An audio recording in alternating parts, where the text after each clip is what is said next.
Okay, this is grade 8, chapter 2 on ratios, rates, and proportional rating. This is the first section on just the basic ratios.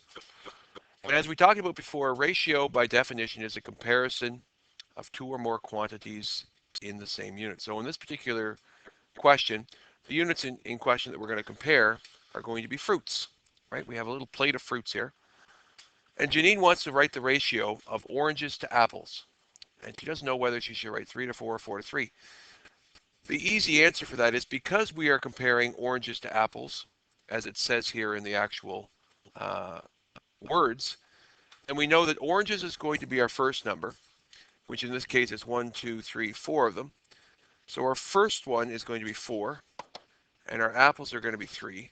So therefore, she needs to write them in 4 to 3 because that is the order in which the words are asking for the comparison. If it was apples to oranges, we would be writing it as 3 to 4, but it's not. It's oranges to apples. And the second question says, your friend missed the class when ratios were introduced. Use an example or draw a diagram to explain the difference between a part-to-part ratio and a part-to-whole ratio. Well, I guess the easiest thing would be if I drew 3 stars, and 2 moons. And these are shapes. So our units are going to be shapes. A part-to-part ratio would be saying there are 3 stars for every 2 moons. So that would be a ratio of stars to moons, or a part to another part of the units. Or if I wanted to do moons to stars, of course, I could reverse it and say the ratio was 2 to 3. Neither one of these are fractions or can be expressed as percentages because we know that 66% or 66.6% uh, of these particular objects are not stars or moons, and we know that 150%, which is what 3 over 2 would be, so 3 over 2 would be 150%, 2 over 3 would be 66.6%, and none of them are those percentages. But if we do look at moons to the entire shape to all, we would have 2 moons for all of the shapes that are there, which is 5. And in this particular case, 2 to 5 does represent a particular percent, and that is 40% of the shapes here are moons, and conversely, 3 out of 5 are stars. So the main difference between part-to-part and part-to-whole ratios is part-to-part just express a comparison of 2 units in a particular set of objects or things. And part-to-whole ratio is what a definition of a fraction really is, because when we have a whole, we're looking at all of the parts. So therefore, a part-to-whole ratio is like a fraction in that it compares part of something to all of it, which can be then converted into percentages. Question 3 said, give 2 examples of how ratios are used in daily life. Well, I'm just going to give you one. Uh, Probably the most common one would be ratios of recipes. And if I was to make pancakes, it might call for 2 eggs, uh, and the amount of flour is, let's just make up something, an easy one, 2 cups of flour, right? And of flour. And it might say that you might also need for this one 1 cup of water, right? And that might be the basic ratio for a pancake, part to part to part. This is a 3-term ratio, because we have one compared to another compared to another. And the reason why this would be an important one, let's say I wanted to make pancakes, but I didn't have 2 eggs, I only had 1 egg. So if I was to say, well, I only have 1 egg, and I want to keep this ratio of ingredients, what the word is, proportional, then if I have 1 egg, I divided this term by 2, I would divide all of my terms by 2, and in order to keep this ratio of ingredients proportionate, I would use 1 cup of flour, and I would use a half a cup of water. And by doing so, my batter would still be just as good as it was if I had 2 eggs, but it would be half as much. So recipes are used, our ratios are used in recipes quite a bit, right? And that's a good example of when I would use it. My fourth one says the fraction 2/5 can be interpreted as 2 parts out of a total of 5. Use a diagram to show an example of this. Well, we already did that. If I do 5 stars or 3 stars and 2 moons, well, then my total number of shapes is 5. And if I did moons to all, that would be 2 moons to all the shapes, which is 5, which would be the fraction 2/5. Question 5, it says write the ratio using ratio notation. Do not write your answers in lowest terms. Well, I'm going to have a spoiler alert. Question 6 says we do. So I might as well do both at the same time. I'll do question 5 and question 6 at the same time. So a ratio of $2 compared to $8 would be 2 to 8. And in lowest terms, since both terms are divisible by 2, we can reduce that down to 1 to 4, right? So in lowest terms, it would be 1 to 4, but $2 to $8 would be 2 to 8. Question B says the width of this book. Well, we didn't say book because you don't have a book, you have a piece of paper. And I know from experience that it's an 8.5 by 11-inch piece of paper. I know that's what it is. So the ratio of width to length, or W to L, the width is the shorter part, so it's 8.5 to 11. That's if you did inches. If you did centimeters, I'm not sure what that is, but it doesn't matter. We'll just do inches because I know that's what the piece of paper is. A standard piece of paper has the width and length of 8.5 for width and 11 inches for length. Question C says in a class of 14 of 30 students, in a class of 14 of 30, in a class, 14 of 30 students are girls. Now I get it. What is the ratio of boys to girls? Oh, well, that's weird because now you actually have to do a little bit of math. If 14 of the class are girls, then that means that 16 are boys, and therefore the ratio of boys to girls, or B to G. Notice how I wrote the letters first because I want to make sure my first term and my second term are proper. The number of boys in that class must be 16, and the number of girls in that class must be 14. So there it is in not lowest terms. 14 are boys. 16 are boys, 14 are girls out of the 30. My mistake. It says what is the ratio of boys to girls to total students? So I need another colon here to 30. It's a part ratio. So I'd have to have boys to girls to all, or to class. You can have the word class there if you wanted. So there it is in not lowest terms. It's a 3-term ratio. All of them are divisible by 2. So if I wanted to reduce this ratio to lowest terms, I would have 8 to 7 to 15. So therefore, in a class of, for every 15 students in that class, or in a class, if I'm going to maintain that ratio, 8 of them must be boys and 7 of them must be girls, out of a total of 15. And finally, D, your age compared to that of a 20-year-old, 8-year-old person. Well, how many of you are 14? How many of you are 13? So 13 and 14. Anyone not 13 or 14? Anyone 15? Just 13 and 14. So the two answers you would have are 13 at one point. Were, were, you, were you ever both at the same time? No. So 13 to 28 would be one of your ratios at one point. You know what? I think I was as well. So 13 to 28 and 14 to 28 are your possible answers. If you were 13 to 28, we could say that this ratio is already what? In lowest terms, because neither first term or second term in this ratio is divisible by a common number. However, if you are 14, which the textbook assumes you are because you're grade 8, you can reduce this down to lowest terms of 1 to 2.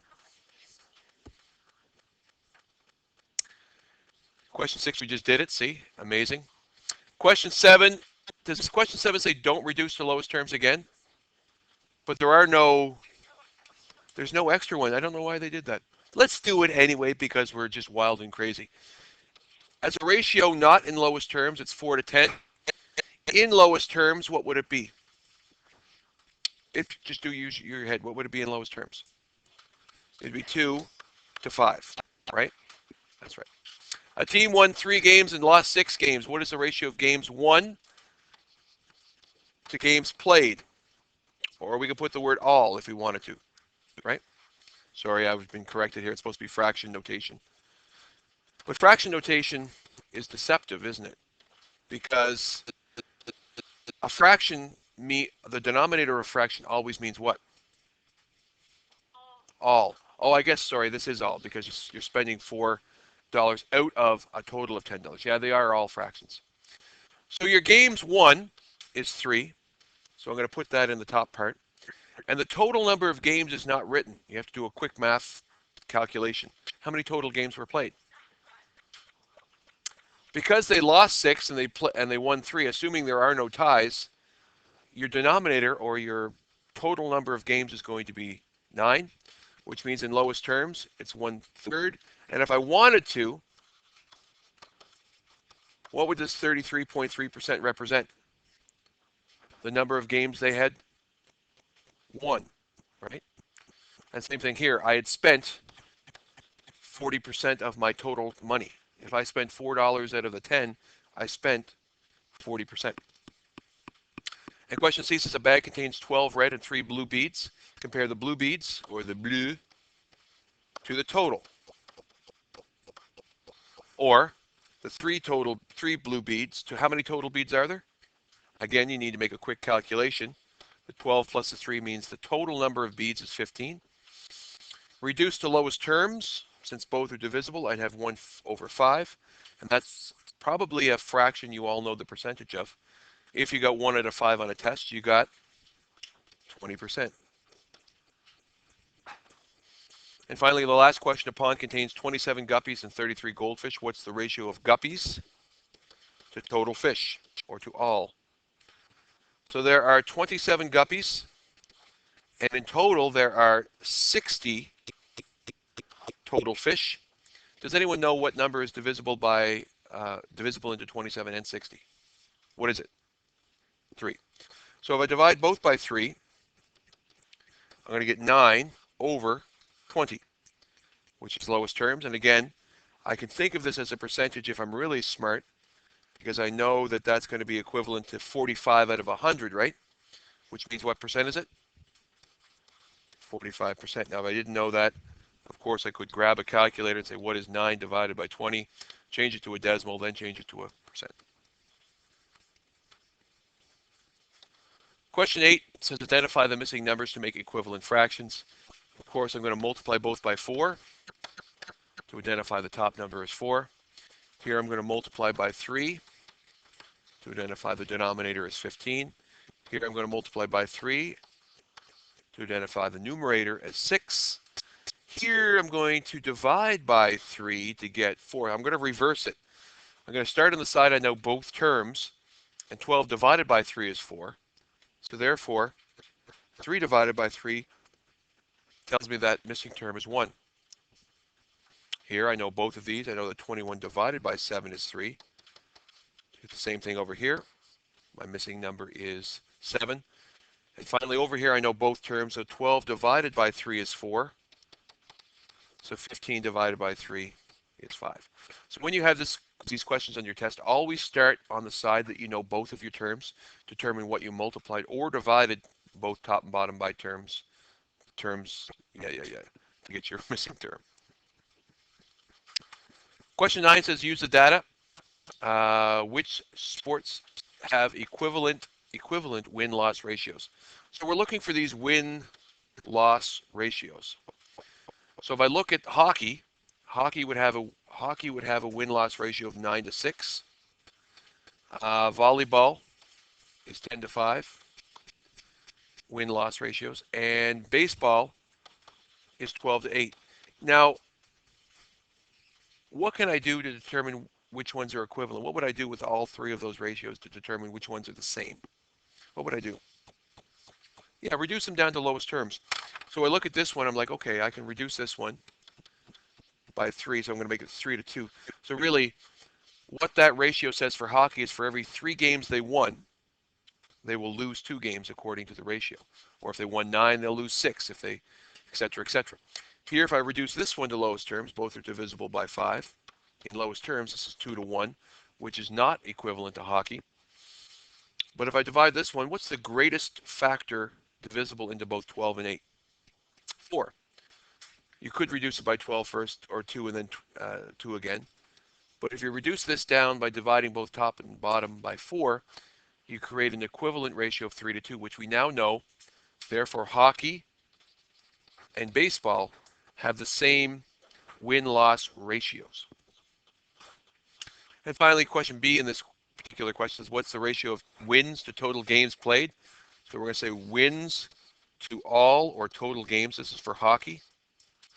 So for wins for hockey, we have 9 wins.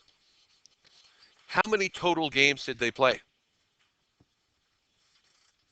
9 of them are wins. How many total games did they play in hockey? 15. A quick adding of the wins and losses told me they must have played 15 total games. So then now that we have that, we have it now represented as a fraction or a part to whole ratio. We can change that to a decimal by using division, or 9 divided by 15. And that gives us 0.6 as a decimal.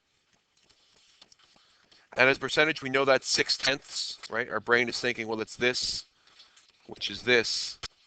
And then as a percentage, they would have won 60% of their games. Tyler counted 20 cars in the school parking lot. Of these, 6 of them were red, 4 were green, and 1 was yellow. You know what? Through the miracle of, let's do this one. Oh, this would be great. Let's use red. So 6 were red. 1, 2, 3, 4, 5. Those actually kind of look like cars if you were from outer space. 4 were green. 1, 2, 3, 4. Not parked very well. And 1 was yellow. So they're all parked like that. Draw a diagram to represent the situation. Well, there's my diagram. How many cars were not green, red, green, or yellow? How many cars were not red, green, or yellow? Well, it says there are 20 cars in total. And in this parking lot, how many cars are those colors? Well, we have 6, 10. We only have 11 cars drawn here. And since there are 20 cars in total, that means that 9 cars were not red, green, or yellow. 11 of them are those colors, which means 9 of them are not one of those 3 colors. What is the ratio of yellow to green to red? And notice how I wrote it in notation first. That's very important. Yellow to green to red. Well, yellow would be 1, green would be 4, red would be 6.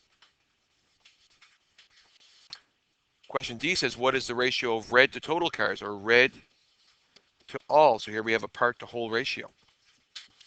Well, since we know that there are 6 red cars and there are 20 in total, we could write it like this, or since it is a part to whole ratio, sometimes it's more appropriate to write it as a fraction. Express it as a fraction and a percent. Well, as a percent, since they're out of 100, I'm just going to make a quick equivalent fraction here. And I now know that since 6 out of 20 cars are red, the equivalent ratio would be 30 to 100. Since 30 to 100 is an easy one to write as a percent, it's 30% are red.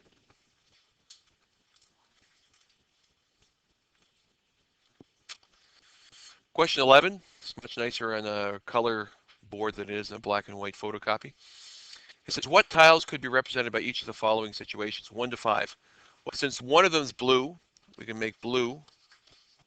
And 5 is the number of white squares.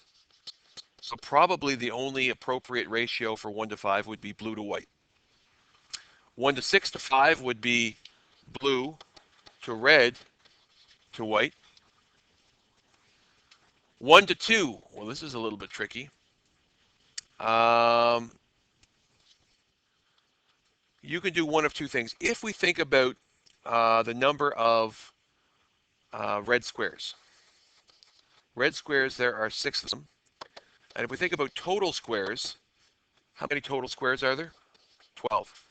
So if we think about red to all or part to whole, 6 to 12 means that 6 to 12 are red, or since it's a part to whole ratio, 50% of those squares are red, or 1 to 2 in lowest terms. And finally, 11 to 12. 12 is our all. 11 is red and white. Or if you wanted to say, you could say non-blue. So red and white, compared to all of them, would be 11 to 12. Another good point made by Zach is that you could also have had white and blue to all, and that would have been an appropriate ratio as well, because white and blue is also 6. Right? Yeah, good observation. Question 12 says in a class of 32 students, there are 24 girls. What is the boys to total students? So we're going to write down B to all. If there are 32 students and 24 girls, a quick calculation says there must be 8 boys to all of the class. Because this is a part-to-whole ratio, 8 out of 32 are boys. Expressed as a fraction and a percent.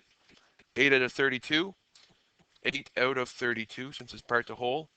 As a decimal, it's 0.25, and as a percent, it's 25%. So 25% of the class are boys, and conversely, 75% are girls.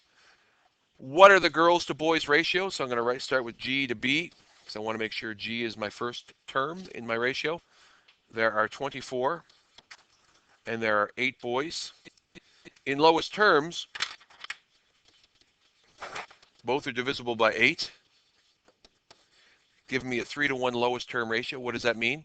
Well, that means in that class, for every 1 boy, there are 3 girls.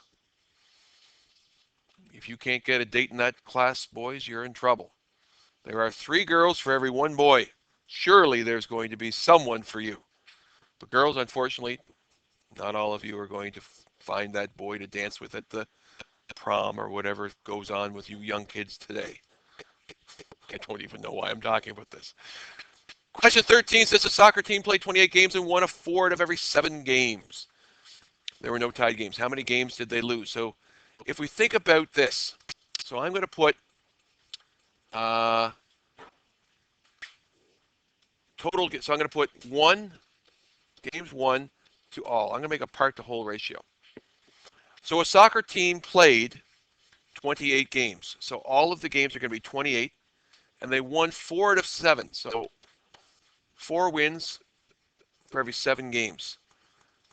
So what I've done here is I've set up what we call, and this is what we're going to learn, either you can call it equivalent ratios, or we can call it a proportional reasoning question. So if they've played 28 games and they won 4 for every 7 games played, what is this missing number? What is this missing number? So I multiply 7 by 4, they get 28. So therefore, if they played 28 games and they won 4 out of every 7, that means that they would have won 16. But it says how many did they lose? So if they won 16 and they played 28, they must have 12 losses. Of the 16 wins, 12 of them would be losses. What is the team's win-loss ratio? Or what is the team's win-loss ratio? Well, we know they've won 16 and they've lost 12. So their win-loss ratio, not in lowest terms, is 4 to 12. But in lowest terms, since I can reduce both by 4, it's 4 to 3. Their win-loss ratio is they have 4 wins for every 3 losses. And if this trend continues, how many losses do you expect the team to have once they won 20 games? So we're going to put win-loss ratio. We already know in lowest terms, it's 4 wins to 3 losses, right? We've reduced that already.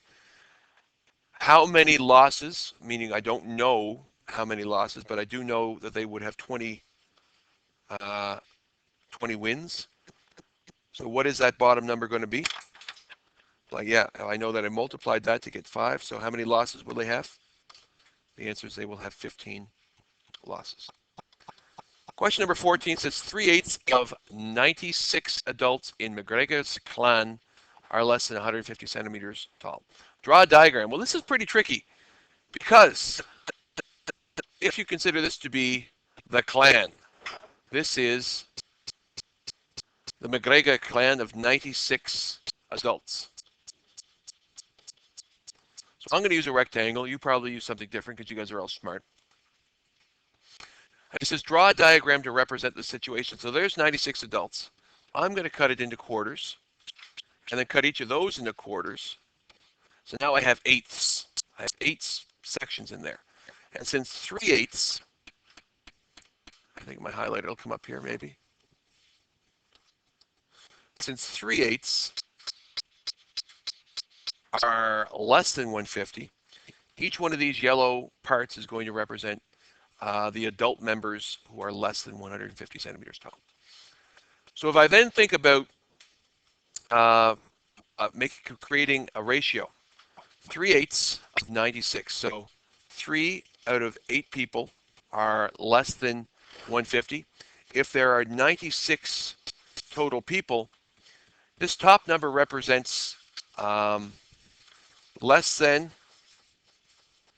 150, and this is total number of people. So we have a part to whole ratio. Less than 150 and total number. So 3 out of 8 people. Since there are 96 people, how many are less than that? Well, if I think about 8 times what? Well, 8 times 10 is 80. 8 times 11 is 88. 8 times 12 is 96. So if I multiply that by 12, I've created an equivalent ratio. So how many people are less than 150 centimeters tall in that McGregor clan? 36 people are less than 150. How many are 150 or taller? Well, there's 2 ways to do it. You can take that same ratio and say, well, if 3/8 are less, then that must mean that 5/8 are greater, correct? And 5/8, you could actually plop it in here like this, use the same multiplication, and figure out that 60 people must be 150 centimeters or taller. Or you could have been real smart and said if there's 96 in the clan, sorry, not divided by, and 36 are less, then that must mean the rest of them are 150 centimeters or taller, which is 60. Both methods work. Diana and John are making 3-cheese lasagna. The recipe calls for Romano cheese, mozzarella, and cottage cheese. So if I think about this, Romano to mozzarella to cottage cheese, the ratio of those 3 cheeses has to be consistent. And what we have here is 100 to 300 to 250, right? That's our ratio in terms of numbers. But are they in lowest terms? No. What's the greatest number divisible into 100, 300, and 250? 50. I can divide all 3 terms by 50 and get 2 to 6 to 5. So that means I need 2 parts Romano to 6 parts mozzarella to 5 parts cottage cheese. So let's pretend I didn't have cups or I didn't have measuring devices. I just had a coffee mug, right? It wasn't measured. I don't even know how big the coffee mug is. I just know it's this size here. I could take 2 coffee mugs of Romano cheese, 6 coffee mugs of mozzarella cheese, and 5 coffee mugs of cottage cheese, put them all together, and that would be still the same ratio for making this 3-cheese lasagna. Even though I don't know how big the cup is, the ratio of the parts are the same. What amounts of Romano and cottage cheese do you need to make a lasagna that contains 900 grams of mozzarella? So here's what we have. We have this going on here. I have an X here, and I have a Y here. And we're just going to use X and Y, it doesn't matter. So I don't know how much Romano there is or how much cottage cheese there is, but I do know that there are 900 grams. So here's what I got to figure out. What did I multiply 6 by to get 900? How can I do that with a calculator? How can I figure out what my multiplier is by using a calculator? What can I do? Alexis, what can I do? Right. Yeah, if I take 900 and divide it by what? 6. If I take the 900 and divide it by 6, that tells me that 6 times 150 is 900. And once I know that piece of information, it's really easy to keep this proportionate. So in this 3-term ratio, I'm going to multiply all of my terms in my lowest term ratio by 150. That means I will require 300 grams of Romano cheese to the 900 grams of mozzarella cheese, and I will require 750 grams of the cottage cheese to maintain it proportional.